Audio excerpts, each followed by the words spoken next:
Bonjour à tous et bienvenue dans un nouvel épisode de Crypto Hebdo. J'espère que vous allez bien, que vous avez passé un excellent week-end. Aujourd'hui, nous sommes le lundi 20 mai et comme chaque lundi, nous allons regarder ensemble les marchés crypto, essentiellement Bitcoin, voir où est-ce qu'on en est et j'ai le sentiment que nous sommes bientôt prêts à aller chercher beaucoup plus haut. Donc j'espère que vous n'êtes pas sur le côté. Vous allez voir aujourd'hui, je ne vais pas étirer la sauce plus que nécessaire, donc on va aller droit à l'essentiel. Je vous retrouve après l'introduction. C'est parti.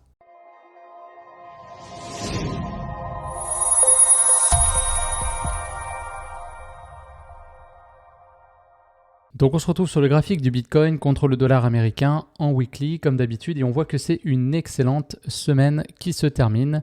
Alors on va aller mesurer ça. On a eu une augmentation donc de presque 8%. En plus on a complètement englobé la semaine précédente, donc ça c'est assez positif en termes chartistes on va dire. Et là, on voit qu'on est à nouveau sur cette résistance qui nous bloque des 67 800 $. On va arrondir à 68 000 $. Et une fois qu'on aura franchi donc cette résistance, qu'on aura clôturé au-dessus, je pense qu'on va être prêt pour déjà retourner aux ATH à court terme, ensuite les dépasser et puis là vraiment entamer le cycle haussier pour Bitcoin.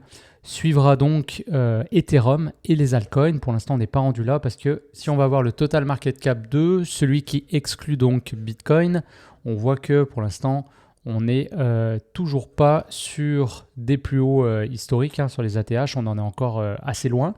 Donc ça montre bien que Bitcoin est toujours le premier à partir, le premier à retourner à ses ATH, à les dépasser et éventuellement donc la liquidité va aller sur les altcoins et donc on va pouvoir venir chercher ce niveau-là. Et donc, si tout va bien et que la tendance haussière se poursuit, on devrait aller chercher beaucoup plus haut. Je vous avais d'ailleurs fait une vidéo sur la chaîne pour en parler. Et moi, c'est là-dessus que je me base pour mes objectifs, tout simplement, puisque je suis à 100% investi en altcoin et pas en Bitcoin. L'idée, c'est d'aller chercher plus de performance que Bitcoin en achetant des altcoins de qualité et qui, jusqu'à maintenant en tout cas, ont surperformé Bitcoin. Et ça, c'est d'ailleurs pas si facile à trouver des altcoins qui surpassent la performance de Bitcoin à ce point-ci du cycle. Donc, si vous êtes positionné sur des bonnes altcoins comme ça, moi, je vous encourage sûrement à rester en position dessus parce que le plus beau est à venir donc pour les altcoins. Alors, on va retourner sur Bitcoin, mais en journalier cette fois-ci pour que vous puissiez un petit peu voir ce qui s'est passé dans les dernières semaines. Donc en fait, le prix est rentré en consolidation depuis le mercredi 13 mars. On voit qu'il a tout simplement oscillé entre ces bornes-là en respectant presque tout le temps. En fait, si on regarde en weekly, vous vous rappelez, à chaque fois, on clôturait tout le temps au-dessus de cette résistance, sauf cette semaine-là où on avait donc clôturé en dessous. Et vous vous rappelez, il y avait beaucoup de peur sur le marché. Beaucoup de gens pensaient que finalement, on était dû pour retourner chercher les 46 000 $. Mais en fait, on voit que la semaine dernière, on est revenu chercher au-dessus. Et ça, c'est super intéressant parce que ces phases de consolidation, dépendamment d'où elles sont situées dans le cycle, elles peuvent avoir des rôles différents. Donc, si on est en fin de bear market ou en début de bull run, comme c'est le cas en ce moment, ça va être plutôt des phases d'accumulation. Et si on est dans plutôt une phase avancée, on va dire, du bull run, à ce moment-là, ça devient des phases de distribution. Et c'est potentiellement l'inverse de ça qu'on voit. Donc, en fait, pour comprendre, essayez de sortir du marché, prendre du recul et essayer de regarder le jeu qui est en train de se dérouler devant vous. Vous avez, c'est un peu comme une partie d'échecs, des acheteurs et des vendeurs. Donc, il y a deux camps. Et les acheteurs donc, pensent que ça va aller plus haut et les vendeurs pensent que ça va aller plus bas. Et dans les phases de consolidation, donc, on ne sait pas qui a raison. Et puis, c'est vraiment la bourre. Donc, on achète, on vend, etc. Mais les acheteurs qui vont se positionner généralement sur ces niveaux-là parce qu'on est sur le bas du range vont mettre leur stop loss un peu plus bas. Donc je vais tracer le range, ça va être plus facile. On va tracer quelque chose comme ça. Donc si vous êtes un acheteur, globalement, vous voulez acheter sur le bas du range, on est d'accord? Et si vous êtes un vendeur et que ça break en dessous du range, potentiellement, les gens qui vont rentrer sur breakout, donc on va dire sur le début du mouvement, vont vouloir vendre. Donc à ce moment-là, les market makers qui eux ont besoin de beaucoup de liquidités pour rentrer sur les marchés vont s'amuser à pousser le prix un peu plus bas. Donc de cette façon-là, vous allez chercher les stop loss des acheteurs. Donc déjà, ça va créer une chute au niveau du prix.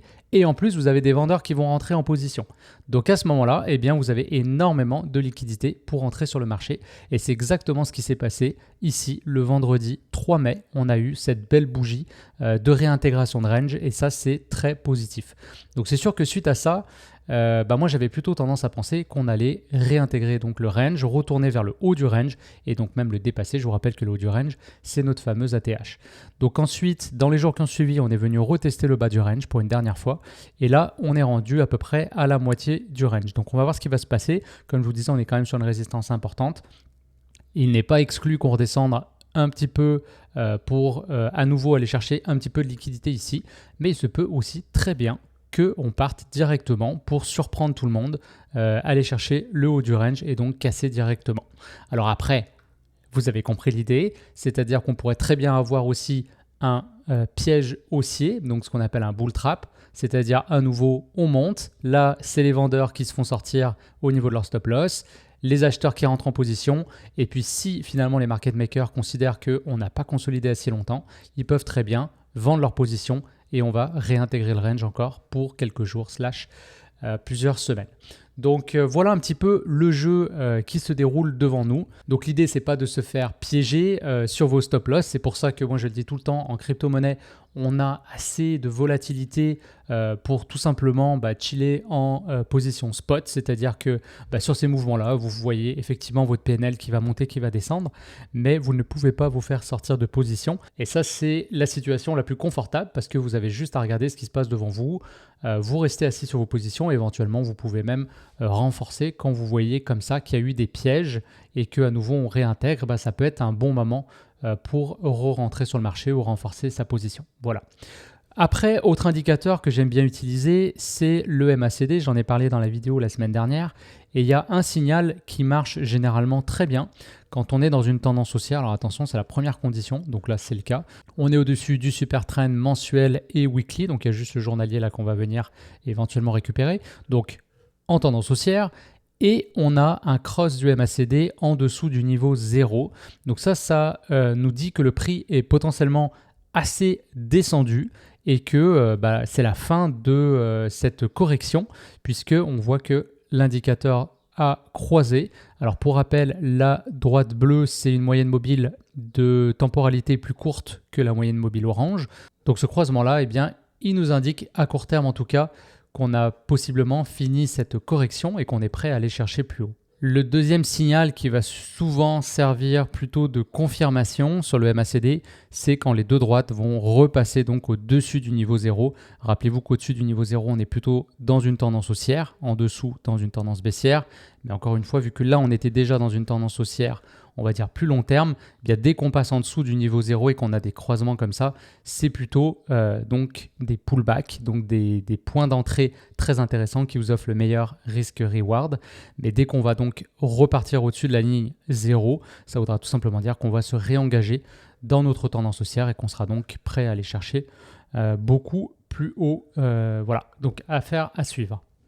Alors si vous vous rappelez bien, la semaine dernière, on a parlé de JMI et AMC avec le fameux tweet de Roaring Kitty. Eh bien, ça a été une semaine assez impressionnante, assez rocambolesque, avec une hausse très importante. En fait, 2 jours de suite, on a ouvert le marché avec une hausse de 100%. Donc ça fait vraiment, on est allé chercher jusqu'à $64 sur GameStop.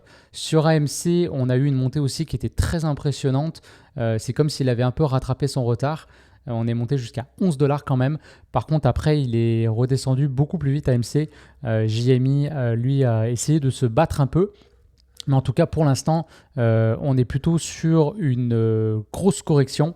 Donc là, je ne sais pas ce qui va se passer. Honnêtement, c'est sûr que on a l'impression que ça fait 2 mois. C'était seulement la semaine dernière. Les choses peuvent évoluer très rapidement. On voit que les volumes sont vraiment impressionnants.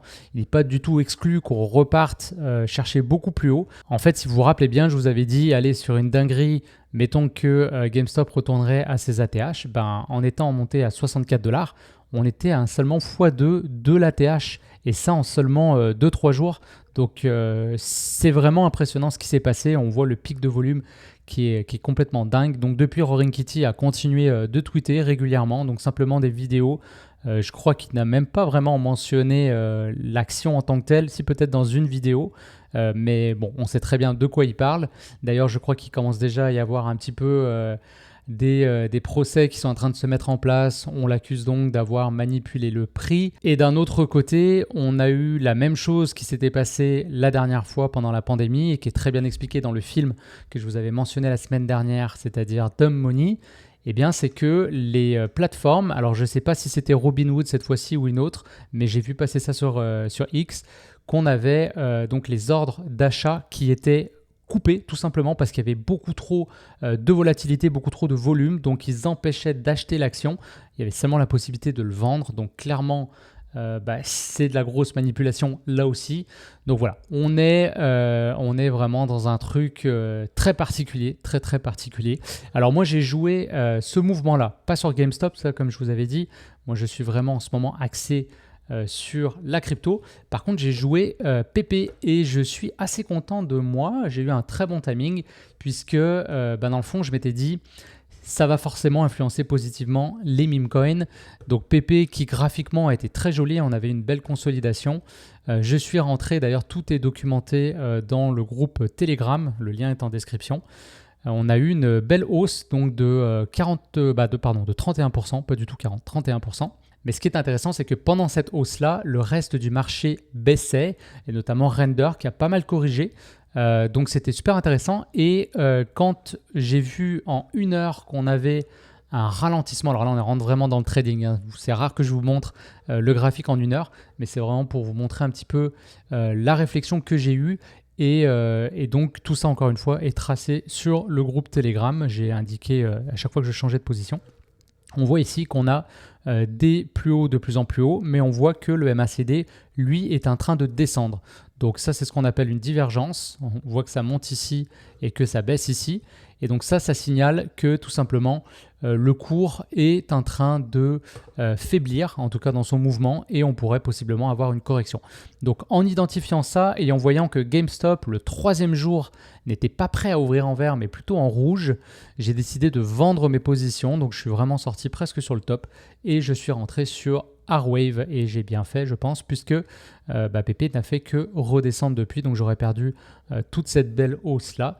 Et R-Wave, lui, alors là, il est un peu en train de corriger, mais au contraire, si on regarde donc en journalier, sur le reste de la semaine, on a eu plutôt une très belle hausse. Donc voilà, assez content de moi. Bon là, je me répète parce que je l'ai déjà dit la semaine dernière, mais R-Wave, pour moi, c'est une des cryptos les plus solides en ce moment d'un point de vue graphique. Donc je suis bien positionné dessus et j'ai hâte de voir ce qui va se passer.